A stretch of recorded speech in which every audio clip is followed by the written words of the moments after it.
we bought all of a bank in 1969. We bought a bank in Rockford, Illinois. Charlie and I went and looked at, we must have looked at a half a dozen banks at that, in a 2 or 3 year period. Absolutely. Yeah, we trudged around and we found some very oddball banks that we liked. And they were characterized by very little risk on the asset side and very cheap money on the deposit side. And even Charlie and I could understand that. And low prices, incidentally, too. And then they passed the Bank Holding Company Act in 1969, and they killed off our chances to do anything further in buying all of banks. So we look at banks. We will own bank stocks from time to time in the future. We'll probably buy stock in other banks. We've also seen all kinds of banks ruined. I think it was, what was the fellow, M.A. Shapiro, who came up with the statement. He said there are more banks than bankers.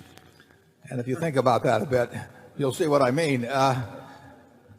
There have been a lot of people that have run banks in a very injudicious manner, but that's made for opportunities for other people. A lot of banks have disappeared over time. I mean, up in Buffalo, where Bob Wilmers runs M&T, there were some other very prestigious institutions that went right down the tubes, and a lot of that happened in the early 90s or late 80s. So I wouldn't look for a single metric like relative PEs to determine how to invest money.